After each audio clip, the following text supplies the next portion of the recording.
ಈಗಿನ ಕಾಲದಲ್ಲಂತೂ ಸಿನಿಮಾಗಳನ್ನ ಯಾರು ಸಿನಿಮಾ ಥರ ನೋಡೋದೇ ಇಲ್ಲ, ರಿಯಾಲಿಟಿ ಶೋ ಥರ ನೋಡೋದೇ ಇಲ್ಲ. ಮತ್ತೆ ಅಲ್ಲಿ ಯಾಕೆ ನೀವು ನಮ್ಮದು ಹೆಸರು ತೊಗೊಂಡ್ರಿ? ನೀವು ಯಾಕೆ ಕಂಡಕ್ಟರ್ ಅಂದ್ರಿ? ಕಂಡಕ್ಟರ್ಗೆಲ್ಲ ನೀವು ಅವಮಾನ ಮಾಡ್ದಂಗಾಯ್ತು. ಅಲ್ಲಿ ಯಾಕೆ ನೀವು ಪೊಲೀಸ್ ಅಂತ ತೊಗೊಂಡ್ರಿ? ಪೊಲೀಸರಿಗೆಲ್ಲ ಅವಮಾನ ಮಾಡ್ದಂಗೆ. ನೋ, ಪ್ರೆಸೆಂಟ್ ನಿಮ್ಮಗಳ ಮಧ್ಯೆ ನಮ್ಮ ಪ್ರತಿನಿತ್ಯ ಜೀವನದಲ್ಲಿ ಏನು ನಡೀತಾ ಇದೆಯೋ ಅದನ್ನು ನಾವು ತೋರಿಸ್ತಾ ಇದ್ದೀವಿ. ಹೀಗಿದೆ ಸಮಾಜ. ನೀವು ಸಮಾಜ ತಿದ್ದುತ್ತಾ ಇಲ್ಲ, ನಮ್ಮನ್ನು ತಿದ್ದುತ್ತಾ ಇದ್ದೀವಿ. ಇಂಡಸ್ಟ್ರಿನಲ್ಲಿ ಈಸಿ ಇದೆಯಾ ಹೆಣ್ಮಕ್ಳಿಗೆ? ಒಂದು ಐಡೆಂಟಿಟಿ ಸಿಗೋವರೆಗೂ ಏನು ಕಷ್ಟಗಳು, ಸಿಕ್ಕ ಮೇಲೆ ಏನು ಕಷ್ಟಗಳು, ಮತ್ತು ಎಕ್ಸ್ಪೆಕ್ಟೇಷನ್ ಹೇಗಿರಬೇಕು? ನೀವು you should come with a zero expectation. One night star ಆಗಕ್ಕಂತ ದೇವರಾಣೆ ಆಗಲ್ಲ. ನೀವು ಇಂಡಸ್ಟ್ರಿಗೆ ಬರೋರು ದಯವಿಟ್ಟು ಪ್ಯಾಷನ್ ಇದ್ರೆ ಮಾತ್ರ ಬನ್ನಿ, ನೀವು ದುಡ್ಡು ಮಾಡಕ್ಕೆ ಬರಬೇಡಿ. ಡಾಕ್ಟರ್ ರಾಜ್ಕುಮಾರ್ ಸರ್ ಅವ್ರ ಮಗ ಪುನೀತ್ ಸರ್ ಯಾಕೆ ಡ್ಯಾನ್ಸ್ ಕಲಿಬೇಕು? ನಾನು ಮಾಡಿದ್ದೆ ಡ್ಯಾನ್ಸ್ ಗುರು ಅಂತ ಹೇಳ್ಬೋದಿತ್ತಲ್ಲ. ಅವ್ರು ಯಾಕೆ ಮಾರ್ಷಲ್ ಆರ್ಟ್ಸ್ ಕಲಿಬೇಕಿತ್ತು? ಡೆಡಿಕೇಶನ್ ಅವ್ರ ಕೆಲ್ಸಕ್ಕೆ ಅವ್ರು ಕೊಟ್ಟಿದ್ದು. ಅವರಷ್ಟು ಪ್ರಾಮಾಣಿಕವಾಗಿ ಮಾಡಿದ್ದಕ್ಕೆ ಇವತ್ತು ಅವ್ರು ಪವರ್ ಸ್ಟಾರ್ ಆಗಿರೋದು.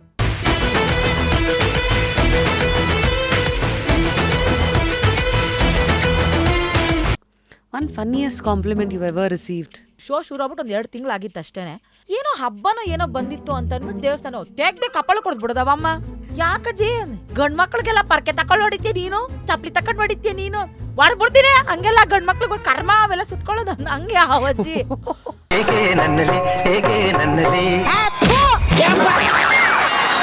ಏನಂತ ತಗೊಳ್ಳಿ, ಕಾಂಪ್ಲಿಮೆಂಟ್ ಅಂತ ತಗೊಳ್ಳೋ, ಕಂಪ್ಲೇಂಟು ಅಂತ ತಗೊಳ್ಳೋ ಅಂತ ಅವಾಗ ಕನ್ಫ್ಯೂಸ್ ಆಗಿತ್ತು. ಅದಾದ್ಮೇಲೆ ಓಕೆ, ಜನ ನನ್ನನ್ನು ಹಿಂಗೆ ನೋಡ್ತಾ ಇದ್ದಾರೆ, ಈಗ ಕ್ಯಾರೆಕ್ಟರ್ ಅವ್ರ ಒಳಗಡೆ ಅನ್ನೋ ಥರದ್ದು ಹಂಗೆ ಅವಾಗ ಕಾನ್ಫಿಡೆನ್ಸ್ ಬಂದಿದೆ ಅವೆಲ್ಲ ನೋಡಿದ್ಮೇಲೆ.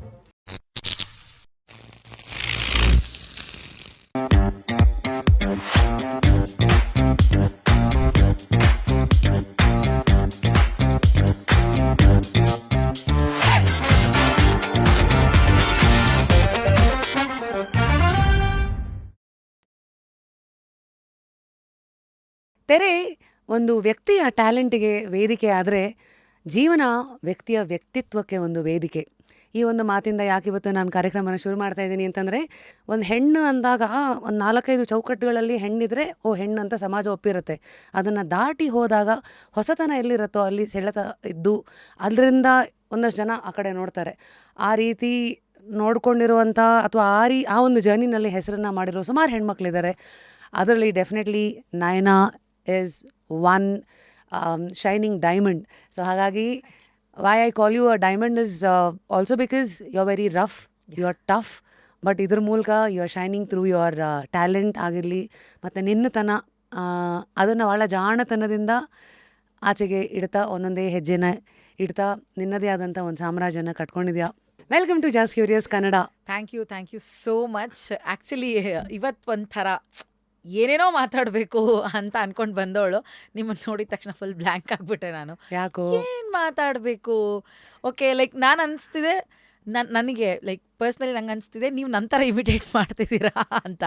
ಅಷ್ಟು ನಿಮ್ಮ ವಾಯ್ಸನ್ನು ಬಳಸ್ಕೊಂಡಿದ್ದೀನಿ ನಾನು. ನೀವು ನಂಬ್ತೀರಾ, ಯಾರನ್ನಾದ್ರೂ ಫೂಲ್ ಮಾಡಬೇಕು ಅಂತ ಅಂದರೆ ರೀಸೆಂಟಾಗಿ ಒಂದು ಜಂಬೂ ಸರ್ಕಸ್ ಅನ್ನೋ ಒಂದು ಸಿನಿಮಾದಲ್ಲಿ ಪ್ರ್ಯಾಂಕ್ ಮಾಡೋಕ್ಕೆ ಅಂದ್ಬಿಟ್ಟು ನಾನು ನಿಮ್ಮ ಥರ ಮಾತಾಡಿದ್ದು. ಅವರಂತೂ I think is a big fan of you, Praveen sir ಅವರು. ಲೈಕ್ ರಶ್ಮಿ ಅವರೇ, ನಿಮ್ದೆಲ್ಲ ಪಾಡ್ಕಾಸ್ಟ್ ನೋಡ್ತಾ ಇರ್ತೀನಿ, ಸಖತ್ತಾಗಿರುತ್ತೆ ಹಂಗೆ ಹಿಂಗೆ. ನಾನು ಬಹುಶಃ ಇದನ್ನು ಅವ್ರು ಕೇಳಿಸ್ಕೊಂಡಿದ್ದು ಖುಷಿ ಪಡ್ತಿದ್ದೆ ನಾನು. ಅದೇ ರೀ ಪ್ರವೀಣ್ ಅವರೇ, ನಾವು ಸಿನಿಮಾಗೆಲ್ಲ ನೀವು ಬರ್ತೀರಾ ಅಂತ ಅಂದ್ಕೊಂಡಿದ್ವಿ, ಎಲ್ಲಿ ನಿಮಗೆ ಡೇಟೇ ಸಿಗ್ತಾ ಇಲ್ವಂತೆ, ಹೆಂಗಪ್ಪ ಹೀರೋನೇ ಬ್ಯುಸಿ ಆಗಿಬಿಟ್ರೆ ಮತ್ತೆ ಸಿನಿಮಾ ಹಿಂಗೆ ಪ್ರಮೋಷನ್ ಮಾಡೋದು, ಹಿಂಗೆ ಮಾತಾಡ್ತಿದ್ದೆ. ಅವರಂತೂ ಔಟ್ಸ್ಟ್ಯಾಂಡಿಂಗ್. ಅವ್ರಿಗೆ ಹೇಳ್ತಿದ್ದೀನಿ, ಸರ್ ನಾವು ಪ್ರ್ಯಾಂಕ್ ಮಾಡಿದ್ವಿ, ನಾವು ರಶ್ಮಿ ಅಲ್ಲ, ನಾನು ನಯನ ಅಂತ ಹೇಳ್ತಿದ್ದೀನಿ. ಆದರೂ ರಶ್ಮಿ ಅವ್ರ ಥರನೇ ಮಾತಾಡ್ತಿದ್ದಾರೆ, ಅವ್ರ ಹತ್ರ ಮಾತಾಡೋ ಹಾಗೆ ಮಾತಾಡ್ತಿದ್ದಾರೆ. ಸೊ ನಿಮ್ಮ ಹೆಸರಿಂದ ನಾನು ನನ್ನ ಹೆಸರನ್ನ ಇನ್ನೊಂದಷ್ಟು ಡಬಲ್ ಮಾಡ್ಕೊಂಡಿದ್ದೀನಿ. ಸೊ ಒನ್ ಫೈನ್ ಡೇ ನಮ್ಮಪ್ಪ ಒಂದು ಕಾರ್ಯಕ್ರಮ ಬರ್ತಾಯಿತ್ತು SPB ಸರ್ ಅವ್ರದ್ದು, ಎದೆ ತುಂಬಿ ಹಾಡು. ಅದರಲ್ಲಿ ತುಂಬ ಒಳ್ಳೊಳ್ಳೆ ನನ್ನ ವಯಸ್ಸಿನ ಕೆಲವು ಹುಡುಗರು ತುಂಬ ಚೆನ್ನಾಗಿ ಹಾಡ್ತೀನಪ್ಪ, ನೋಡೋ ಹುಡುಗರು ಹೆಂಗೆ ಆಡ್ತಾರೆ, ನೀವು ಇದೆ ದಂಡಕ್ಕೆ ಗುರು. ಅವ್ರ ಅಪ್ಪ ಅಮ್ಮ ಅವರು ಕರ್ಕೊಂಡೋಗಿ ಕ್ಲಾಸಿಗೆಲ್ಲ ಸೇರಿಸ್ಬಿಟ್ಟು ಕಮಾನ್ ಹಾಡು ಮಗಳೇ ಅಂತೆಲ್ಲ ಎಂಕರೇಜ್ ಮಾಡ್ತಾರೆ. ನೀವು ಬರೀ ಓದು ಒಂದು ಎಂಕರೇಜ್ ಮಾಡಿ ನಾವೆಲ್ಲ ಆಡೋಕ್ಕಾಗತ್ತೆ ಅಂತ ನಾನು, ಸರಿ ಆಯಿತು ಓಕೆ ಅದು ಒಂದು ನೋಡ್ಬಿಡೋಣ ಅಂತ ಅಂದ್ಬಿಟ್ಟು ಅದೊಂದಂತೂ ಥಾಟ್ ಮನಸ್ಸಲ್ಲಿತ್ತು. ಯಾವತ್ತಾದ್ರೂ ಒಂದ್ಸತಿ ಹಿಂಗೆ ಟಿ ವಿಲಿ ಬರಬೇಕು, ಟಿ ವಿಲಿ ಬಂದರೆ ಇಷ್ಟು ಜನ ಚಪ್ಪಾಳೆ ಹೊಡಿತಾರೆ, ನಾವು ನೋಡಿದಾಗ ನಮ್ಮನ್ನ ಬೇರೆಯವ್ರು ಟಿ ವಿಲಿ ನೋಡ್ತಾರೆ ಅಂತ. ಆವಾಗ ಏನು ಅಂದ್ಕೊಂಡೆ, ಓಕೆ ಸಿಂಗರ್ ಆಗೋಣ ಅಂತ ಅಂದ್ಬಿಟ್ಟು. ಸೊ ಸರಿಗಮಪ ಸೀಸನ್ 11 ಆಡಿಷನಿಗೆ ಹೋಗಿದ್ದೆ. ಹಾಡಿದೆ ನಾರ್ಮಲಾಗಿ ನನ್ನ ವಾಯ್ಸಿಗೆ ತಕ್ಕಂಥ ಒಂದಷ್ಟು ರಫ್ ಸಾಂಗ್ಸ್ಗಳು ಬರ್ತಾವಲ್ಲ, ಒಂದು ಸ್ವಲ್ಪ ದಪ್ಪ ಧ್ವನಿಲಿರೋ ಥರ. ನೋಡೆ ಯಾಕೆ ವಾಟೆ ಲಿಂಗವೇ, ಆಮೇಲೆ ಊರ ಕಣ್ಣು ಯಾರ ಕಣ್ಣು ಹಾಡುಗಳು, ಕಂಬದ ಮ್ಯಾಲಿನ ಬೊಂಬೆ, ಈ ಥರದೊಂದಷ್ಟು ನಾನು ತುಂಬ ಬೆರಳೆಣಿಕೆ ಸಾಂಗ್ಸ್ಗಳನ್ನಷ್ಟೇ ಕಲ್ತಿದ್ದು. ಓಕೆ. ಕಲ್ತ್ಬಿಟ್ಟು ಆಡಿಷನ್ಗೆ ಹೋದೆ, ಹಾಡಿದೆ. ಬೇರೆ ಏನು ಮಾಡಕ್ಕೆ ಬರ್ತದೆ, ನಾನು ಅವ್ರು ಕೇಳಿದ್ದೆ ತಡ, ಎಲ್ಲಿತ್ತೋ ಏನೋ ಜೋಶು, ಮಿಮಿಕ್ರಿ ಮಾಡ್ತೀನಿ ಸರ್ ಅಂತ ಅಂದೆ. ಓ ಮಿಮಿಕ್ರಿ ಯಾರ್ಯಾರ್ದು ಮಾಡ್ತೀರಾ? ಆವಾಗ ನಾನು ತುಂಬ ಚೆನ್ನಾಗಿ NS ರಾವ್ ಸರ್ದು, ಧೀರೇಂದ್ರ ಗೋಪಾಲ್ ಸರ್ದು, ದಿನೇಶ್ ಸರ್ದು, ಶಂಕರ್ ನಾಗ್ ಸರ್ದು, ರಾಜ್ಕುಮಾರ್ ಸರ್ದು, ಇವ್ರದ್ದೆಲ್ಲ ಮಿಮಿಕ್ರಿ ಮಾಡ್ತಿದ್ದೆ. ಇದು ಬಂದಿದ್ದು ಎಲ್ಲಿಂದ? ತಂದೆಯಿಂದ. ಅಂದರೆ ಅಂದರೆ ನಮ್ಮಪ್ಪ ಈಸ್ ಆಲ್ಸೋ ಮಿಮಿಕ್ರಿ ಆರ್ಟಿಸ್ಟ್. ಆಮೇಲೆ ನಿಮಗೆ ಬಹುಶಃ ಇವರು ಚಿಂದೋಡಿ ಲೀಲಾ ಮೇಡಮ್ ಅವರು ಗೊತ್ತಿರಬೇಕು ಅನ್ಸುತ್ತೆ. ಸೊ ನನ್ನ ತಂದೆ ಪೂರ್ತಿ ಅವ್ರ ಮನೇಲೇ ಇದ್ದದ್ದು, ನಾವು ಒಂಥರ ದತ್ತು ಪುತ್ರ. ಬಟ್ ನನಗೆ ನಾನು ಮಿಮಿಕ್ರಿ ಹೇಳ್ಕೊಟ್ಟಿದ್ದೆ ನನ್ನ ತಂದೆ, ಹೇಗೆ ಮಾಡಬೇಕು ಮಿಮಿಕ್ರಿನ ಅಂತ. ಟಿವಿನಲ್ಲಿ ನಮಗೆ ಜಾಸ್ತಿ ಬಬ್ರುವಾಹನ, ಶಂಕರ್ ಗುರು, ಚಲಿಸುವ ಮೋಡಗಳು, ಈ ಥರದ ಸಿನಿಮಾಗಳನ್ನ ಜಾಸ್ತಿ ತೋರಿಸ್ತಾ ಇದ್ರು. ನೋಡು ಅವ್ರು ಮಾಡೋ ಹಾವಭಾವ ನೋಡು, ಅವ್ರು ಹೆಂಗೆ ನಿಂತ್ಕೋತಾರೆ ನೋಡು, ಅವ್ರ ಎಕ್ಸ್ಪ್ರೆಷನ್ ನೋಡು, ಜಾಸ್ತಿ ಓವರಾಗೆಲ್ಲ ಆ್ಯಕ್ಟ್ ಮಾಡಲ್ಲ ಅವ್ರು, ಸಟಲ್ಲಾಗಿ ಮಾತಾಡ್ತಾರೆ ನೋಡಿ ಇದರಲ್ಲಿ ನೋಡ್ಕೊ. ನಮಗೆ ರುಚಿ ಹತ್ತಿಸಿದವ್ರೆ ಅವರು. ಅವು ಎಲ್ಲ ಮಾಡ್ಬಿಟ್ಟು ಓಕೆ ನಾನು ಸ್ವಲ್ಪ ಪ್ರಿಪೇರ್ ಆಗಿದ್ದೀನಪ್ಪ, ಹೋಗಿ ಬರಲ್ಲ ಅಂದ್ರೆ ಬೇಡ ಮನೇಲಿ ಕೂತ್ಕೊ ಅಂದ್ಬಿಟ್ರಲ್ಲ, ಅವಾಗ ಒಂದು ಸ್ವಲ್ಪ ಬೇಜಾರಾಗೋದು. ಸೊ ಈ ಮಿಮಿಕ್ರಿ ಟ್ಯಾಲೆಂಟ್ ನನಗೆ ನಮ್ಮ ಅಪ್ಪನಿಂದ ಬಂದಿದ್ದು. ತುಂಬ ಜನ ಏನು ಹೇಳೋರು, ಆ ಸ್ಟೇಜಿಗೆ ಹೋದಾಗ ಹಾಗೆಲ್ಲ ಆಗುತ್ತೆ ಅಂದರೆ, ಅದೊಂದು ಭಯ ಅಂತೂ ಒಂದು ಇರುತ್ತಲ್ಲ, ಒಂಥರ ಹೊಟ್ಟೆ ಕಲಿಸ್ದಂಗೆ ಆಗೋದು, ವಾಶ್ರೂಮ್ಗೆ ಹೋಗಬೇಕು ಅಂತ ಅನ್ಸೋದು, ಅದಾಗಿತ್ತು. ಬಿಕಾಸ್ ಏನು ಮಾತಾಡಲಿ ನಾನು ಇವಾಗ ನೆಕ್ಸ್ಟು ಹೋಗಿ ಅನ್ನೋ ಥರ ಹಾಗೆ ಫೀಲ್ ಆಗ್ತಿತ್ತು. ಬಿಟ್ಟರೆ ಒಂದ್ಸತಿ ಹೋಗಿ ಕನೆಕ್ಟ್ ಆಗಿಬಿಟ್ರೆ ಐ ವಿಲ್ ಲೈಕ್ ತೊಗೊಂಡು ಹೋಗ್ಬಿಡ್ತೀನಿ. ಆ ಥರದ್ದು ಸಾಮಾನ್ಯವಾಗಿ ಎಲ್ರಿಗೂ ಆಗಿರುತ್ತೆ ಫಸ್ಟ್ ಟೈಮ್ ಸ್ಟೇಜಿಗೆ ಹೋಗ್ಬೇಕಾದ್ರೆ. ಆ ಥರದ್ದು ಫೀಲ್ ಇತ್ತು. ಬಿಟ್ಟರೆ ನನಗೆ ಈ ನುಗ್ಗಿ ಬರಬೇಕು, ಯುದ್ಧ ಅದೆಲ್ಲ ಇರಲಿಲ್ಲ. ಏನು ಸಾರ್ ಹಿಂಗೆ ಆಡಿಷನ್ ಮಾಡಬೇಕಾದ್ರೂ ಕೂಡ ನಮಗೆ ಸತೀಶ್ ಸರು, ಶರಣೆ ಸರ್ ಎಲ್ಲ ಆಡಿಷನ್ ಮಾಡಿ, ನಂಗೆ ಗೊತ್ತು ಬಿಡಿ ಸರ್ ನೀವು ಸೆಲೆಕ್ಟ್ ಮಾಡಲ್ಲ ಅಂತ, ನಮ್ಮ ಥರ ಇರೋರ್ನೆಲ್ಲ ನಿಮ್ಗೆ ನೀರು ಚೆನ್ನಾಗಿ ಎಲ್ಲರೂ ಒಳ್ಳೆ ಐಶ್ವರ್ಯ ಈ ಥರ ಇರ್ಬೇಕು ನಿಮಗೆ ಅಂತ. ಹಾಗೆ ಮಕ್ಕಳು ಹೇಳಿ, ಯಾಕೆ ಹಂಗಂದೆ ನೀನು ಅಂತ ಅಂದರು. ಹ್ಞೂ ಸರ್ ನಮ್ಮ ಥರ ಕುಳ್ಳಕ್ಕೆ ಕರ್ರಗಿರೋರಲ್ಲಿ ಎಲ್ಲಿ ತಗೊಂತೀರ ನೀವು, ನಿಮ್ಗೇನಿದ್ರು ಸಖತ್ತಾಗಿರೋರೇ ಬೇಕು, ನಮ್ಮ ಥರ ಟ್ಯಾಲೆಂಟಾಗಿಲ್ಲ ಸರ್. ಹಿಂಗೆ ಮೇಲಿಂದ ಕೆಳಗಡೆ ನೀನು ಸೆಲೆಕ್ಟೆಡು, ನೀನು ಬರ್ಬೇಕು ನೀನು ಅಂತ ಅಂದರು. ಅಂದರೆ ಅವ್ರ ಥಾಟ್ ಏನಂದ್ರೆ ನೀನು ಬಾ ಅಲ್ಲಿ ರೂಪ್ತೀನಿ ನಿನಗೆ ಅಂತ ಅವರು. ನಾನು ಸದ್ಯ ಹಿಂಗಾರ ಸೆಲೆಕ್ಟ್ ಆದ್ನಲ್ಲಪ್ಪ ದೇವ್ರೆ ಅಂತ ನಾನು. ಅದೇ ನೀನು ರುಬ್ತ್ಯಾ, ಅವ್ರು ರುಬ್ತಾರೆ ಅಂತ ನೀನು ನೋಡಿರ್ಬೋದು, ಬಟ್ ನಾವೇನು ನೋಡ್ತಾ ಇದ್ದೀವಿ ಅಂದರೆ ಇನ್ನಲ್ಲಿ ಒಂದು ಯುನೀಕ್ನೆಸ್ ಇತ್ತು ನೋಡು. ಹೌದು, ಅವ್ರಿಗೆ ನಿಮಗೆ ಯೂಶಲಿ ಆ್ಯಕ್ಟಿಂಗ್ ಅಂದರೆ ಏನು ಹೇಳ್ಕೊಡ್ತಾರೆ, ಹಿಂಗೆ ನಡ್ಕೊಂಬರ್ಬೇಕು, ಈ ಥರ ಜೋರಾಗಿ ಮಾತಾಡಬೇಕು, ನಾಭಿಯಿಂದ ಮಾತಾಡ್ಬೇಕು. ಹಾಗೆ ನನಗೇನು ಹೇಳ್ಕೊಡೋರು ಗೊತ್ತಾ, ಸ್ವಲ್ಪ ನಾಚ್ಕೋಬೇಕು, ಹಿಂಗೆ ಹುಡುಗಿ ಥರ ನಡ್ಕೋ, ಇದನ್ನು ಹೇಳ್ಕೊಡೋರು. ನಾನು ಹ್ಞೂ ಸರ್ ಆಯಿತು ಓಕೆ ಅಂತ. ಆಮೇಲೆ ಬರೀ ಹಿಂಗೆ ಈ ಥರ ಒಂದು ಶರ್ಟು, ಒಂದು ಟ್ರ್ಯಾಕ್ ಸೂಟ್ ಆ ಥರದ್ದೇನೋ ಹಾಕೊಂಬಿಟ್ಟು ಹೋಗೋದು. ಕಾಲೇಜ್ಗೂ ಹಾಗೆ ಹೋಗ್ತಿದ್ದೆ ನಾನು, NCC ಟ್ರ್ಯಾಕ್ ಸೂಟ್ ಹಾಕೊಂಡು ಹೋಗ್ತಿದ್ದೆ. ಚೂಡಿದಾರೆಲ್ಲ ಹಾಕ್ತಿದ್ದೆ, ಬಟ್ ತುಂಬ ಕಡಿಮೆ ಅದು. ರೂಲ್ಸ್ಗೋಸ್ಕರ ಚೂಡಿದಾರ್ ಹಾಕ್ತಿದ್ದೆ ಅಷ್ಟೇ, ಕಂಪಲ್ಸರಿ ಚೂಡಿದಾರ್ ಹಾಕೊಬರ್ಬೇಕು ಅಂತ ಪ್ರಿನ್ಸಿಪಲ್ ಎದೆ ಮೇಲೆ ಬಂದು ಕುತ್ಕೊಬಿಡೋರು, ಏನು ಗಂಡು ಮಕ್ಳ ಥರ ಬರ್ತೀರಾ ಹೆಣ್ಮಕ್ಳೆಲ್ಲ ಅಂತ. ಅದಕ್ಕೋಸ್ಕರ ಬೈಸ್ಕೋಬೇಕಲ್ಲ ಅಂತ ಚೂಡಿದಾರ್ ಹಾಕೊಂಬರ್ತಿದ್ದೆ ನಾನು. ಆವಾಗೆಲ್ಲ ಅವ್ರು ಸ್ವಲ್ಪ ನಾಚ್ಕೊಳ್ಳೆ, ಹೆಣ್ಮಕ್ಳು ಇಷ್ಟು ಜೋರಾಗಿ ಮಾತಾಡಲ್ವೇ, ಮೆಲ್ಲಗೆ ಮಾತಾಡಿ ಏನು ಅಂದರೆ ಅಂತ. ನಂಗೆ ಇದೆಲ್ಲ ತುಂಬ ಕಷ್ಟ ಆಗೋದು, ಇದೇ ನನಗೆ ಆ್ಯಕ್ಟಿಂಗಲ್ಲಿ ಕಷ್ಟ ಆಗೋದು. ಅದು ಹೆಂಗುರು ಮೆಲೋ ಡ್ರಾಮಾ ಅಂತಂದರೆ ಏನು ಅಂತ ನಾನು ಸ್ವಲ್ಪ ಮೆಲೋ ಡ್ರಾಮಾ ಮಾಡೇ ಅನ್ನೋರು. ಏನೋ ಮೆಲೋ ಡ್ರಾಮಾ ಅಂದರೆ ಏನು ಗುರು ಅಂತ. ನೀವು ನಂಬ್ತೀರಾ, ನಾನು ಕಾಮಿಡಿ ಕಿಲಾಡಿಗೆ ಬಂದಾಗ ನಂಗೆ ನವರಸಗಳು ಅಂದರೆ ಏನು ಅಂತ ಗೊತ್ತಿರಲಿಲ್ಲ. ನವರಸಗಳು ಅಂದರೆ ನಮ್ಮ ಆಕ್ಸ್ಫರ್ಡ್ ಕಾಲೇಜ್ ಮುಂದೆ ಪಾನಿಪುರಿ ಮಾರ್ತಾನಲ್ಲ, ಅವ್ನು 4 ತಾನೇ ಇಡ್ತಾ ಇದ್ದಿದ್ದು ಪಾಟಲ್ಲಿ, ಒಂದು ಸ್ವೀಟು ಒಂದು ಖಾರ. ಇಷ್ಟು ಡಮ್ ಇದ್ದೆ ನಾನು. ನನ್ನನ್ನು ತಿಡ್ದವರೇ ಝೀ ಕನ್ನಡ ಇದೆ, ಸೈ ಕನ್ನಡ ಅಂತ ಹೇಳ್ಬೋದು ನಾವು ಅದಕ್ಕೆ.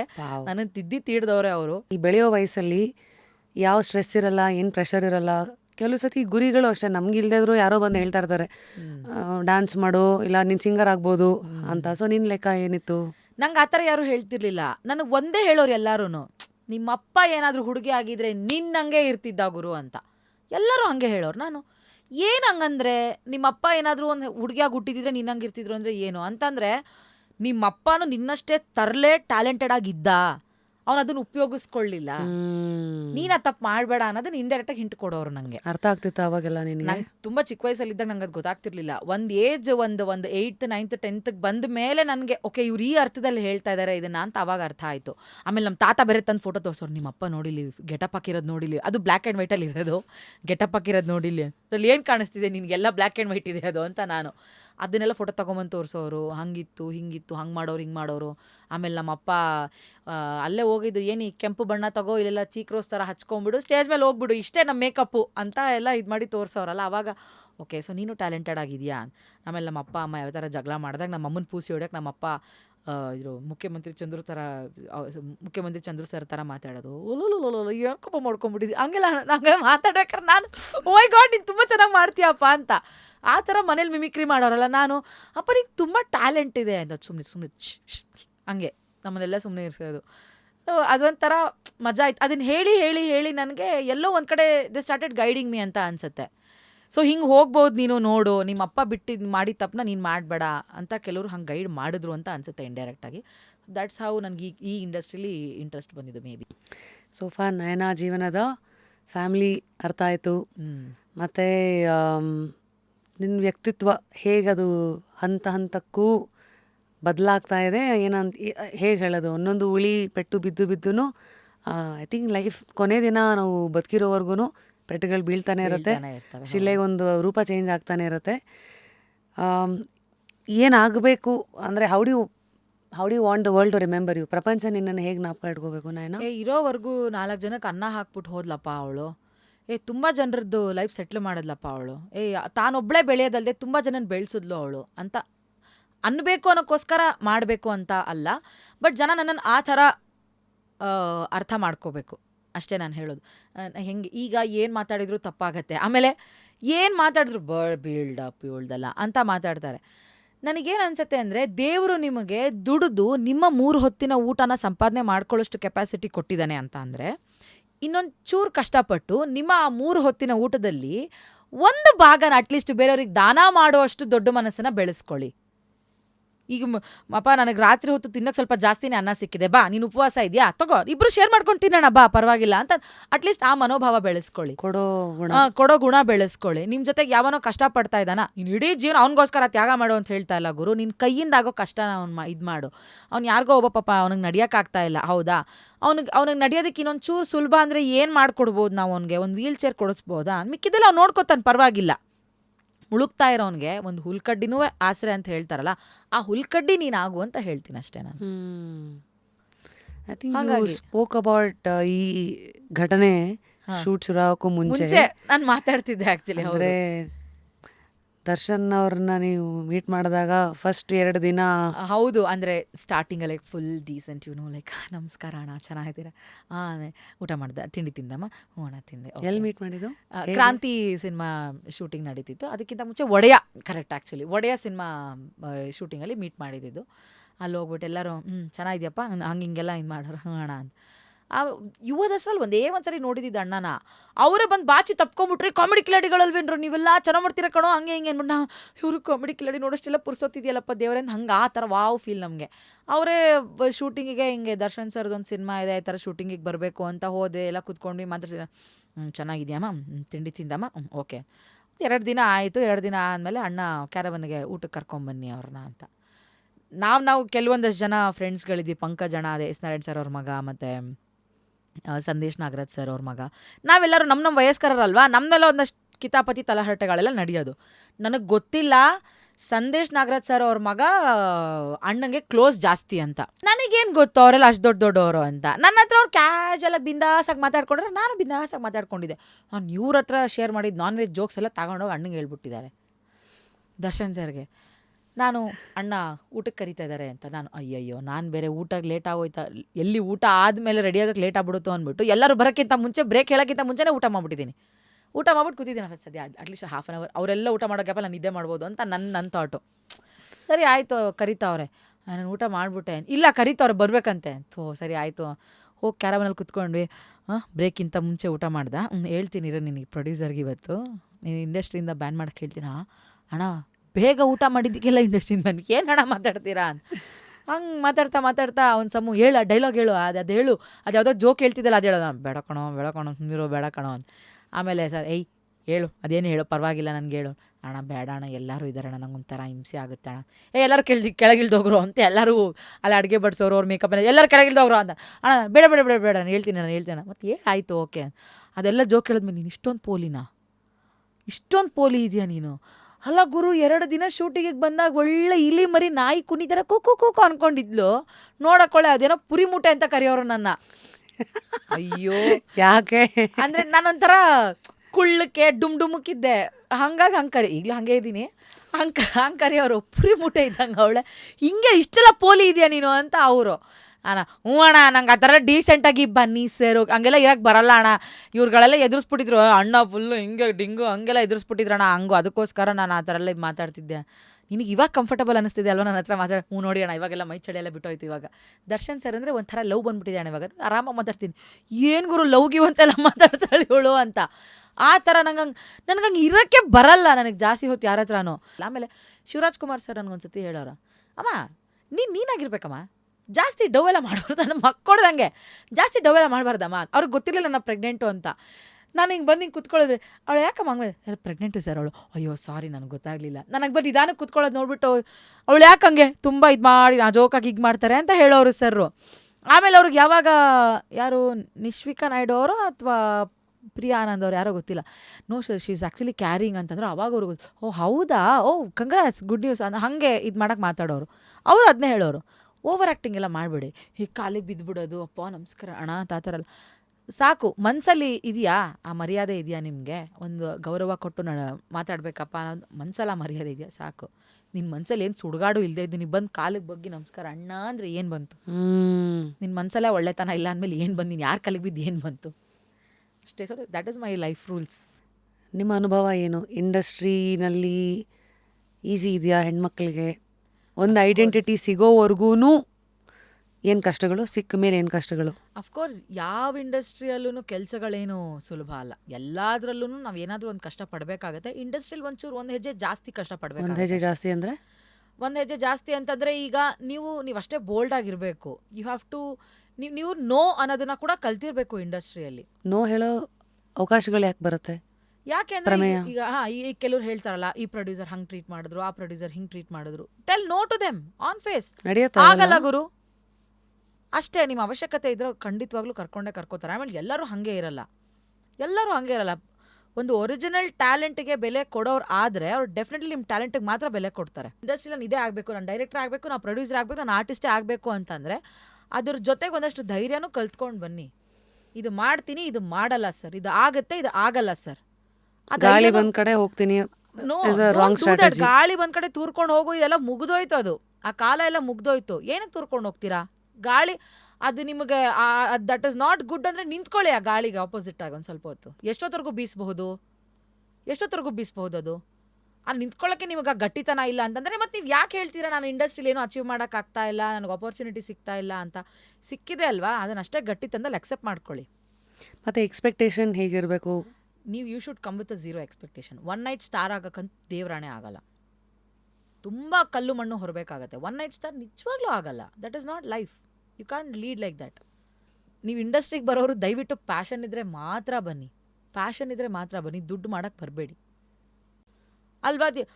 ನಮ್ಗೆ ದರ್ಶನ್ ಸರ್ಗಿಂತ, ಶಿವರಾಜ್ ಕುಮಾರ್ ಸರ್ಗಿಂತ, ಪುನೀತ್ ರಾಜ್ಕುಮಾರ್ ಸರ್ಗಿಂತ, ಸುದೀಪ್ ಸರ್ಗಿಂತ ಇನ್ನೂ ತುಂಬ ದೊಡ್ಡ ದೊಡ್ಡ ಕಲಾವಿದರಿದ್ದಾರೆ. ಅವ್ರು ಎಲ್ಲರಿಗಿಂತ ಬೇರೆ ಎಕ್ಸಾಂಪಲ್ ಬೇಕಾ ನಮಗೆ? ನಾನು ಹೇಳೋದು, ಡಾಕ್ಟರ್ ರಾಜ್ಕುಮಾರ್ ಸರ್ ಅವ್ರ ಮಗ ಪುನೀತ್ ಸರ್ ಯಾಕೆ ಡ್ಯಾನ್ಸ್ ಕಲಿಬೇಕು? ನಾನು ಮಾಡಿದ್ದೆ ಡ್ಯಾನ್ಸ್ ಗುರು ಅಂತ ಹೇಳ್ಬೋದಿತ್ತಲ್ಲ. ಅವ್ರು ಯಾಕೆ ಡ್ಯಾನ್ಸ್ ಕಲಿಬೇಕಿತ್ತು? ಅವ್ರು ಯಾಕೆ ಮಾರ್ಷಲ್ ಆರ್ಟ್ಸ್ ಕಲಿಬೇಕಿತ್ತು? ನಾನು ಏನು ಫೈಟ್ ಮಾಡ್ತೀನೋ ಅದೇ ಲಾಸ್ಟು ಅಷ್ಟೇ ಅಂತ ಹೇಳ್ಬೋದಿತ್ತಲ್ಲ. ಯಾಕೆ ಕಲ್ತರು? ಡೆಡಿಕೇಶನ್ ಅವ್ರ ಕೆಲ್ಸಕ್ಕೆ ಅವ್ರು ಕೊಟ್ಟಿದ್ದು. ಆ ಜಾಗಕ್ಕೆ ಏನೇನು ಕೊಡಬೇಕು ಅದನ್ನ ನ್ಯಾಯಯುತವಾಗಿ ಒದಗಿಸಿದ್ದಾರೆ. ಅದನ್ನ ಅವರಷ್ಟು ಪ್ರಾಮಾಣಿಕವಾಗಿ ಮಾಡಿದ್ದಕ್ಕೆ ಇವತ್ತು ಅವ್ರು ಪವರ್ ಸ್ಟಾರ್ ಆಗಿರೋದು. ತೂಗುದೀಪ ಶ್ರೀನಿವಾಸ್ ಸರ್ ಅವ್ರು ಎಷ್ಟು ದೊಡ್ಡ ಕಲಾವಿದರು, ಎಷ್ಟೆಷ್ಟು ಸಿನಿಮಾಗಳು ಮಾಡಿದ್ದಾರೆ. ಯಾಕೆ ದರ್ಶನ್ ಸರ್ ಲೈಟ್ ಬಾಯ್ ಕೆಲಸ ಮಾಡಬೇಕಾಗಿತ್ತು? ಯಾಕೆ ದರ್ಶನ್ ಸರ್ ನಿನಾಸಮಲ್ಲಿ ಹೋಗಿ ಕಲಿಬೇಕಾಗಿತ್ತು? ಒಂದು ಸಿನಿಮಾನ ಥಿಯೇಟ್ರಿಗೆ ತಂದಿಡೋದಕ್ಕೆ ಯಾಕೆ ಕಷ್ಟಪಡಬೇಕಾಗಿತ್ತು? ಕಾದ್ರಾ? ತಾಳ್ಮೆ. ಕಲ್ತ್ರಾ? ಜಾಣ್ಮೆ ಅಲ್ವಾ? ಅದೆಲ್ಲ ಇರಬೇಕು. ಇದನ್ನೆಲ್ಲ ಕಲ್ತು ನಾವು ಮಾಡ್ತೀನಿ ಅನ್ನಂಗಿದ್ರೆ ಮಾತ್ರ ಬನ್ನಿ. ಒನ್ ನೈಟ್ ಸ್ಟಾರ್ ಆಗಕ್ಕಂತೂ ದಯವಿಟ್ಟು ಬರಬೇಡಿ. Well shed. ನಮಗೆ ಗೊತ್ತಿರಲ್ಲ, ಏನಾದ್ರು ಒಳ್ಳೇದು ಬಂದಾಗ ಅದೃಷ್ಟ ಅಂತ ಖುಷಿ ಪಡ್ತೀವಿ. ಅದೃಷ್ಟ ಹೆಸರೇ ಬಂದಿರೋದು ಅದೃಷ್ಟ, ಕಾಣಿಸ್ತಾ ಇಲ್ಲ ಅದೃಷ್ಟ. ಅದು ಸಂಸ್ಕೃತ ಇದು. ನೀನು ಅದೃಷ್ಟನ ಹೇಗೆ ಅರ್ಥ ಮಾಡ್ಕೊಂಡಿದ್ಯಾ? ಅದನ್ನು ನಂಬ್ತೀಯಾ ಅಥವಾ ಶ್ರಮ? ಎವ್ರಿಥಿಂಗ್ 50-50 ಅಷ್ಟೇ ಲೈಫಲ್ಲಿ. ಗಂಡ ಒಬ್ಬನೇ ಹೇಳ್ಕೊಂಡು ಹೋಗೋಕ್ಕಾಗಲ್ಲ ಚಕಡಿನ. ಹೆಂಡ್ತಿನೂ ನನ್ನ ಹೆಂಡ್ತಿ ನಾನು ತಿರ್ಗಲ್ಲ ನೀನು ಒಬ್ಬನೇ ತಿರ್ಗೋಗು ಅಂತಂದ್ರೆ ಹೆಂಗೆ ಹೋಗೋಕ್ಕಾಗತ್ತೆ ಬಂಡಿ? ಹಾಗಾಗಿ ಶ್ರಮನೂ ಬೇಕು. ಲೈಕ್ ಗಂಡ ಹೆಂಡ್ತಿ ಅವರಿಬ್ರು ಒಂದು ಇದ್ರಲ್ಲಿ ಹೋದ್ರೇನೆ, ಒಂದು ಅಂಡರ್ಸ್ಟ್ಯಾಂಡಿಂಗಲ್ಲಿ ಹೋದ್ರೇನೆ ಬಂಡಿ ಮುಂದಕ್ಕೆ ಹೋಗೋಕ್ಕಾಗೋದು, ಸ್ವಲ್ಪ ಸ್ಮೂತಾಗಿ ಹೋಗೋಕ್ಕಾಗೋದು. ಒಂದು ಸ್ವಲ್ಪ ಆಚೆ ಈಚೆ ಆಗ್ಬೋದು ಕೆಲವುದ್ರಲ್ಲಿ, ಒಂದು ಕಡೆ ಕಲ್ಲು ಮುಳ್ಳು ಎಲ್ಲ ಬರಬಹುದು, ಬಟ್ ಸ್ಟಿಲ್ ಅದನ್ನ ದಾಟ್ಕೊಂಡು ಹೋಗ್ತಿರಲ್ಲ, ಅದೇ ಶ್ರಮ. ಇದೇನ್ ಗುರು, ಈ ದಾರಿ ಇಷ್ಟೊಂದು ಕಷ್ಟ ಅನ್ಕೊಬಿಡಿ, ಇದು ಟಾರ್ ಹಾಕ್ಬಿಟ್ಟು ಚೆನ್ನಾಗಿ ಮಾಡ್ಬಿಟ್ಟಿದ್ದಾರೆ, ದಟ್ ಇಸ್ ಯರ್ ಅದೃಷ್ಟ ಅಷ್ಟೇ. ಹಂಗಿರತ್ತೆ ಲೈಫಲ್ಲಿ. ಅದೃಷ್ಟ ಶ್ರಮ ಎರಡೂ ಕನ್ಸಿಡರ್ ಮಾಡ್ತೀನಿ ನಾನು. ಸೊ ಇಲ್ಲಿ ನೀನು ಹಿಂದೆ ತಿರುಗಿ ನೋಡಿದ್ರೆ ಇಲ್ಲಿವರೆಗೂ ಏನು ಹೆಜ್ಜೆ ಇಟ್ಕೊಂಡು ಬಂದಿದ್ಯಾ? ವಾಟ್ ಈಸ್ ಯುವರ್ ಬೆಸ್ಟ್ ನಂಗೆ ನನ್ನ ಮೇಲೆ ಮೆಮರಿ ಅಥವಾ moment that you want to? ಅಂದರೆ ನನಗೆ ನನ್ನ ಮೇಲೆ ಏನು ಹೇಳ್ತಾರೆ, ತುಂಬ ಹೆಮ್ಮೆ ಇದೆ. ಯಾಕೆ? ಬೀಯಿಂಗ್ ಹುಡುಗಿಯಾಗಿ, ಅಕಸ್ಮಾತ್ ನಾನು ಹುಡುಗ ಆಗಿದ್ದಿದ್ರೆ ಇಷ್ಟೊತ್ತಿಗೆ ಏನೇನೋ ಮಾಡ್ಬಿಡ್ತಿದ್ದೆ. ಬೀಯಿಂಗ್ ಹುಡುಗಿಯಾಗಿ ನಾನು ಇಷ್ಟು ದೂರ ಬಂದಿದ್ದೀನಲ್ಲ ಗುರು, ಎಲ್ಲನೂ ದಾಟ್ಕೊಂಡು ಬಂದಿದ್ದೀನಿ ಅಂತ. ಗಂಡ್ಸಾಗಿದ್ರೆ ಎಲ್ಲರೂ ತಿನ್ನುಗುರು, ಎಲ್ಲರೂ ಬೆಳಿಗುರು ಹಾಗೆ. ಬಟ್ ನಾನು ಹುಡುಗಿಯಾಗಿ ನನ್ನ ಒಂದಷ್ಟು ಲಿಮಿಟ್ಸ್ಗಳನ್ನ ಕೂಡ ಮೀರಿದೆ.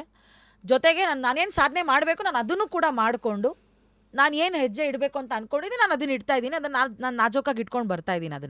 ನಾನು ಅದನ್ನು ಮಾಡ್ಕೊಂಡು ಬರ್ತಾ ಇದ್ದೀನಿ. ತುಂಬ ಜನ ಏನು ಮಾಡ್ತಾರೆ, ಬಜಾರಿ ಬಾಯಿ ಬಿಡ್ಕಿ ಇವಳು ಮಾಡ್ಬಿಟ್ಲು, ಬಾಯಳಿಗೆ ವಡ ಅನ್ಕೊ ಬಂದುಬಿಟ್ಲು. ಆ ವಡ ಅಂತ ಅನ್ಕೊಂಡು ಬರೋದು ಸಾಮಾನ್ಯ ಅಲ್ಲ. ನಿನಗೆ ವಡ ಅಂತ ಮಾತಾಡೋಕೆ ಬರುತ್ತಾ? ನನ್ನಂಗೆ ಬರುತ್ತಾ? ಬರಲ್ಲ. ಮತ್ತು ನಾನು ವಡ ಮಾತಾಡೋದನ್ನ ಕೀಳಾಗಿ ನೋಡ್ಬೇಡ ನೀನು. ಅದು ನನ್ನ ಟ್ಯಾಲೆಂಟು. ನಾನು ವಡ ಅಂತ ಮಾತಾಡ್ಕೊಂಬರೋದು ನನ್ನ ಟ್ಯಾಲೆಂಟ್ ನಿಜ ಅಷ್ಟೇ. ನಾನು ಹೆಂಗೋ ಒಟ್ನಲ್ಲಿ ನುಗ್ಗಿದ್ದೀನಿ ಗುರು, ಅದನ್ನು ಉಳಿಸ್ಕೊಂಡು ಹೋಗೋದು ಇಂಪಾರ್ಟೆಂಟ್ ಅಷ್ಟೇ. So true. ಈಗಿನ ಕಾಲದಲ್ಲಂತೂ ಸಿನಿಮಾಗಳನ್ನ ಯಾರು ಸಿನಿಮಾ ಥರ ನೋಡೋದೇ ಇಲ್ಲ, ಡ್ರಾಮಾಗಳನ್ನ ಡ್ರಾಮಾ ಥರ ಯಾರು ನೋಡೋದೇ ಇಲ್ಲ, ರಿಯಾಲಿಟಿ ಶೋ ಥರ ನೋಡೋದೇ ಇಲ್ಲ. ಮತ್ತೆ ಅಲ್ಲಿ ಯಾಕೆ ನೀವು ನಮ್ಮದು ಹೆಸರು ತೊಗೊಂಡ್ರಿ? ನೀವು ಯಾಕೆ ಕಂಡಕ್ಟರ್ ಅಂದ್ರಿ? ಕಂಡಕ್ಟರ್ಗೆಲ್ಲ ನೀವು ಅವಮಾನ ಮಾಡ್ದಂಗೆ ಆಯಿತು. ಅಲ್ಲಿ ಯಾಕೆ ನೀವು ಪೊಲೀಸ್ ಅಂತ ತೊಗೊಂಡ್ರಿ? ಪೊಲೀಸರಿಗೆಲ್ಲ ಅವಮಾನ ಮಾಡ್ದಂಗೆ. ನೋ, ಪ್ರೆಸೆಂಟ್ ನಿಮ್ಮಗಳ ಮಧ್ಯೆ ನಮ್ಮ ಪ್ರತಿನಿತ್ಯ ಜೀವನದಲ್ಲಿ ಏನು ನಡೀತಾ ಇದೆಯೋ ಅದನ್ನು ನಾವು ತೋರಿಸ್ತಿದ್ದೀವಿ. ಸರಿ ಮಾಡ್ಕೊಂಡು ಹೋಗ್ಬೇಕು ನಾವೆಲ್ಲರೂ. ನಾವು ಪೊಲೀಸ್ ಬಗ್ಗೆ ಗೇಲಿ ಮಾಡ್ತಿಲ್ಲ, ಅಥವಾ ಒಬ್ಬ ಕಂಡಕ್ಟರ್ ಕೆಲಸ ಮಾಡೋನ್ ಬಗ್ಗೆ ಗೇಲಿ ಮಾಡ್ತಿಲ್ಲ, ಅಥವಾ ಒಬ್ಬ ಡ್ರೈವರ್ ಕೆಲಸ ಮಾಡೋನ್ ಬಗ್ಗೆ ಗೇಲಿ ಮಾಡ್ತಿಲ್ಲ. ಸಮಾಜಕ್ಕೆ ಹಿಡಿದಿರೋ ಕನ್ನಡಿ ಅದು ಅಷ್ಟೇ. ಹೀಗಿದೆ ಸಮಾಜ. ನೀವು ಸಮಾಜ ಅಂತ ತಿದ್ದುತ್ತಾ ಇಲ್ಲ, ನಮ್ಮನ್ನು ತಿದ್ದುತ್ತಾ ಇದ್ದೀರಾ. ಆಗೋ ತಪ್ಪುಗಳನ್ನ ತಿದ್ದುತ್ತಾ ಇಲ್ಲ, ನಮ್ಮನ್ನು ತಿದ್ದ. ಅದನ್ನು ಬಳಕೆ ಮಾಡಬೇಡಿ, ಇದನ್ನು ಬಳಕೆ ಮಾಡಬೇಡಿ ಅಂದರೆ ಸಮಾಜದಲ್ಲಿ ಈಗ ನಾವು ಒಂದು ರಿಯಾಲಿಟಿ ಶೋನಲ್ಲಿ ಅನ್ನೋದನ್ನೆಲ್ಲ ಮಾಡಬಾರ್ದು ಬಿಟ್ಬಿಟ್ಟಿದ್ದಾರಾ? ಹೆಣ್ಮಕ್ಳ ಮೇಲೆ ಅತ್ಯಾಚಾರ ಮಾಡೋದು ಬಿಟ್ಬಿಟ್ಟಿದ್ದಾರಾ? ಕಳ್ತನ ಮಾಡಬಾರ್ದು ಗುರು, ಕಳ್ತನ ಮಾಡೋದು ಬಿಟ್ಬಿಟ್ಟಿದ್ದಾರಾ? ಸಮಾಜದಲ್ಲಿ ಏನಿದೆಯೋ ಅದೇ ವೇದಿಕೆಯಲ್ಲಿದೆ. ಇದೆ. ಯಾಕೆ ಅಕ್ಸೆಪ್ಟ್ ಮಾಡ್ಕೋತಿಲ್ಲ? ಸಮಾಜದಲ್ಲಿ ನಡೀದನ್ನು ಅಕ್ಸೆಪ್ಟ್ ಮಾಡ್ಕೋತಿದ್ದೀರಾ, ವೇದಿಕೆಯಲ್ಲಿ ನಡೀದನ್ನು ಯಾಕೆ ಅಕ್ಸೆಪ್ಟ್ ಮಾಡ್ಕೊಳ್ಳಲ್ಲ ನೀವು? ಅಲ್ವಾ? ನೀವೇನು ಮಾಡ್ತಿದ್ದೀರಾ, ನಾವು ಅದನ್ನು ತೋರಿಸ್ತಿದ್ದೀವಿ, ಬಟ್ ನಿಮ್ಗೆ ಅದು ಅಕ್ಸೆಪ್ಟೆನ್ಸ್ ಆಗ್ತಾ ಇಲ್ಲ. ನೋನು ಹಂಗೆಲ್ಲ ಇಲ್ಲ. ಅದೆಲ್ಲ ನೀವು ಮಾತಾಡಬಾರ್ದು. ನಾವು ಅದನ್ನೇನೋ ಸ್ವಲ್ಪ ಎಕ್ಸ್ಪ್ಲನೇಷನ್ ಕೊಡೋಕೆ ಹೋದರೆ ಅದೆಲ್ಲ ನೀವು ಮಾತಾಡಬಾರ್ದು, ಅದೆಲ್ಲ ನೀವು ಹೇಳಬಾರ್ದು. ಹಿಂಗಿದೆ ಅಷ್ಟೇ, ಅದು ಮಾಡಬಾರ್ದು, ತಪ್ಪು. ಸಾರಿ ಕೇಳಿ. One funniest compliment you ever received? ಅಯ್ಯೋ, ಒಂದು ದೇವಸ್ಥಾನಕ್ಕೆ ಒಂದು ಅಜ್ಜಿ ಬಂದಿತ್ತು. ಅವಾಗ ಕಾಮಿಡಿ ಕಿಲಾಡಿಲಿ ಇನಿಷಿಯಲ್ ಡೇಸ್ ಅದು ನಮಗೆ. ನಮ್ಮ ಶೋ ಶುರು ಆಗ್ಬಿಟ್ಟು ಒಂದು 2 ತಿಂಗಳಾಗಿತ್ತು ಅಷ್ಟೇ. ಏನೋ ಹಬ್ಬನೋ ಏನೋ ಬಂದಿತ್ತು ಅಂತ ಅಂದ್ಬಿಟ್ಟು ದೇವಸ್ಥಾನ ತೆಗ್ದೆ ಕಪಾಳ ಕೊಡ್ಬಿಡೋದವಮ್ಮ. ಯಾಕಜ್ಜಿ?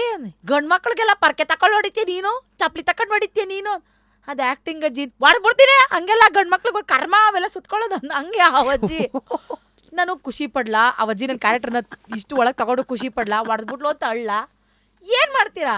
ಆಮೇಲೆ ಸೀದಾ ಬಂದ್ಬಿಟ್ಟು ಸರ್ಗೆ ಹೇಳಿದೆ, ಹೊಡೆದ್ಲು ಸರ್, ಖುಷಿ ಪಡೆ, ಅವ್ರು ನಿನ್ನ ಆಹ್ವಾನಿಸ್ಕೊಬಿಟ್ಟಿದ್ದಾರೆ ಕಣೆ, ಅಂದರೆ ನಿನ್ನ ನೋಡ್ತಾ ಇದ್ದಾರೆ ಆ ಥರ.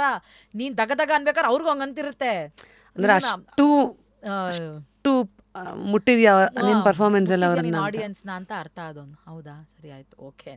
ಅದು ನನಗೆ ತುಂಬ ಏನಂತ ತಗೊಳ್ಳಿ, ಕಾಂಪ್ಲಿಮೆಂಟ್ ಅಂತ ತಗೊಳ್ಳೋ, ಕಂಪ್ಲೇಂಟು ಅಂತ ತಗೊಳ್ಳೋ ಅಂತ ಅವಾಗ ಕನ್ಫ್ಯೂಸ್ ಆಗಿತ್ತು. ಅದಾದಮೇಲೆ ಓಕೆ, ಜನ ನನ್ನನ್ನು ಹಿಂಗೆ ನೋಡ್ತಾ ಇದ್ದಾರೆ, ಇವ್ರು ಹಿಂಗೆ ನನ್ನ ಮೇಲೆ ಹಿಂಗೆ ಸಿಡಿಸಿಡ ಅಂದರೆ ಹೊಕ್ಕಿದೆ ಆ ಕ್ಯಾರೆಕ್ಟರ್ ಅವ್ರ ಒಳಗಡೆ ಅನ್ನೋ ಥರದ್ದು. ಹಂಗೆ ಅವಾಗ ಕಾನ್ಫಿಡೆನ್ಸ್ ಬಂದಿದೆ ಅವೆಲ್ಲ ನೋಡಿದ್ಮೇಲೆ. ಆ ಲೈನ್ ಅಥವಾ ಒಂದು ಡೈಲಾಗ್ ನಿಮಗೆ ಪದೇ ಜನ ಹೇಳ್ಸೋದು ನಿಮ್ಮ ಬಾಯಿಂದ ಅನ್ಸುತ್ತೆ, ಇದನ್ನ ಹೇಳಿ ಅಂತ? ಅದೇ ಉಮಾಶ್ರೀ ಮೇಡಮ್ ಡೈಲಾಗ್ ಒಂದು ಹೇಳಿಸ್ತಾರೆ. ಇನ್ನೊಂದು ನನ್ನ ವೆರಿ ಫಸ್ಟು ಕಾಮಿಡಿ ಕಿಲಾಡಿಗೆ ಬಂದಾಗ ಒಂದು ಹರಿಕತೆ ಥರ ಒಂದು ಡೈಲಾಗ್ ಹೇಳಿದೆ. ದೇವಾ, ಚಿಕ್ಕ ವಯಸ್ಸಲ್ಲಿ ನನ್ನ ಬಾಲ್ಯ ಕಳ್ಕೊಂಡೆ, ಆಮೇಲೆ ನಾನು ಆಟ ಸಾಮಾನು ಕಳ್ಕೊಂಡೆ, ಲೈಟಾಗಿ ನನ್ನ ಯೌವನನು ಕಳ್ಕೊಂಡೆ ಅಂದ್ಬಿಟ್ಟು ಈಗ ನಾನು ಬಾಯ್ ಫ್ರೆಂಡ್ನು ಕಳ್ಕೊಂಡಿದ್ದೀನಿ, ನಮ್ಮ ಮತ್ತೇನು ಕಣ್ಣಿಗೆ ಬಿದ್ದಿಲ್ವಾ ಗೋವಿಂದ ಅಂತ ಇದೊಂದು ಡೈಲಾಗನ್ನು ಮಾತ್ರ ಎಲ್ಲೋದ್ರು ಹೇಳ್ತಾರೆ. ಮೇಡಮ್ ಅದು ಗೋವಿಂದ ಅದೊಂದು ಡೈಲಾಗ್ ಹೇಳ್ತಿರಲ್ಲ ಹರಿಕತೆದು, ಅದು ಹೇಳಿ ಮೇಡಮ್ ಅಂತ ಇವಾಗಲೂ ಈಗಲೂ ಹೇಳಿಸ್ತಾರೆ ಅದನ್ನು. So lastly Nayana, you being a bold woman yourself, top qualities ಇವತ್ತು ಹೆಣ್ಮಕ್ಳು ಅವ್ರಿಗೆ ಬೇಕಾಗಿರೋದು ಸಮಾಜದಲ್ಲಿ ಬಾಳಕ್ಕೆ ನಿಮ್ಮ ಪ್ರಕಾರ? ಧೈರ್ಯ, ತುಂಬ ಧೈರ್ಯ ಇರಬೇಕು ಮಾತಾಡೋದಕ್ಕೆ. ಹಿಂಗಿದೆ ಹಿಂಗಿಲ್ಲ ಅಂತ ಕಚ್ಚಭದ್ರವಾಗಿರಬೇಕು. Amazing Nayana, thank you. Thank you for opening your life as a book for us to read. ಮತ್ತು ಎಷ್ಟು ಪರ್ಸೆಂಟೇಜ್ ಓಪನ್ ಆಯಿತು ಕೇಳ್ಬೋದಾ? ಡೆಫಿನೆಟ್ಲಿ ಒಂದು 80% ಓಪನ್ ಆದೆ ಅಂತ ಅನ್ಸುತ್ತೆ ನಾನು ಆಲ್ಮೋಸ್ಟ್. ಆಮೇಲೆ ನನಗೆ ಎಕ್ಸ್ಪೆಕ್ಟೇಷನು ಇರಲಿಲ್ಲ ನಿಮ್ಮ ಎದುರಿಗೆ ಇಷ್ಟೆಲ್ಲ ಮಾತಾಡಬಹುದು ನಾನು. ಇಷ್ಟೆಲ್ಲ ಮಾತಾಡೋದಕ್ಕೆ ನಂಗೆ ಬಾಯಿಗಳು ಹೊರಳುತ್ತೆ ಮಾತುಗಳು ಅನ್ನೋದು ಗೊತ್ತಿರಲಿಲ್ಲ ನನಗೆ. ಯಾಕೋ ನಾನು ಹೇಳ್ತಿದ್ದೀನಲ್ಲ, ನಾನು ಯಾರಾದರೂ ನನ್ನ ಪ್ರೀತಿ ಪಾತ್ರರು ಎದುರುಗಡೆ ಬಂದು ಕುತ್ಕೊಬಿಟ್ಟ ನಾನು ಅವ್ರು ಮಾತಾಡೋದನ್ನ ನೋಡ್ತಿರ್ತೀನಿ. ನಾನು ಏನು ಮಾತಾಡಲ್ಲ ಅವಾಗ. ನಾನು ಸುಮ್ಮನೆ ಆಗ್ಬಿಡ್ತೀನಿ.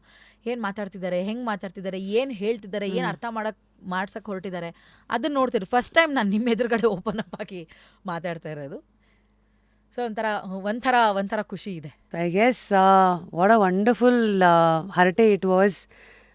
ಅದೇ ಕೆಲವು ಮಾತುಗಳು ಹೇಗಿರ್ಬೇಕಂದ್ರೆ ಅದು ಮುಗಿದ ಮೇಲೂ ಕಾಡಬೇಕನ್ನೋದು. ಸೊ ಐ ಹೋಪ್ ನಯನಾರಂತಹ ವ್ಯಕ್ತಿತ್ವಗಳು ಅವರವರ ಜಾಗದಲ್ಲೇ ಸಮಾಜದಲ್ಲಿ ಅವರ ಒಂದು ಕಿಚ್ಚಿರಲಿ, ಆ ಒಂದು ಹುಚ್ಚಿರಲಿ, ಅದರ ಮೂಲಕನೇ ಒಂದು ಬೈ ಪ್ರಾಡಕ್ಟ್ ಅಂತ ಆಚೆಗೆ ಬರ್ತಾನೇ ಇರುತ್ತೆ. ಹೀಗೆ ಮಾತಿಗೆ ಸಿಕ್ಕಾಗ ಬರೀ ಅವರ ಕೆಲಸ ಅಲ್ಲ, ಅವರ ಒಂದು ವ್ಯಕ್ತಿತ್ವ, ಮನಸ್ಸು ಹೇಗಿದೆ, ಇಡೀ ಒಂದು ವ್ಯಕ್ತಿಯ ಜೀವನದ ಹಂತಗಳು, ಅದು ಅವರನ್ನು ಪಳಗಿಸಿರುವ ರೀತಿ, ಅದರಿಂದ ಅವ್ರಿಗಾಗಿರುವ ಜ್ಞಾನೋದಯ, ಅದರಿಂದ ನಾವು ಕಲಿಬೇಕಾಗಿರುವ ಎಲ್ಲವೂ ಇವತ್ತಿನ ಈ ಒಂದು ಚರ್ಚೆಯ ಅಥವಾ ಈ ಒಂದು ಹರಟೆಯ ಒಂದು ತಿರುಳು, ಒಂದು ಸಾರಾಂಶ. ಬಹಳ ಆಳವಾಗಿ ಜೀವನನ ನೋಡಿರೋ ವ್ಯಕ್ತಿತ್ವ. And wish you more power, more peace, and keep entertaining and keep awakening people through your words. Thank you. Thank you again. Thank you.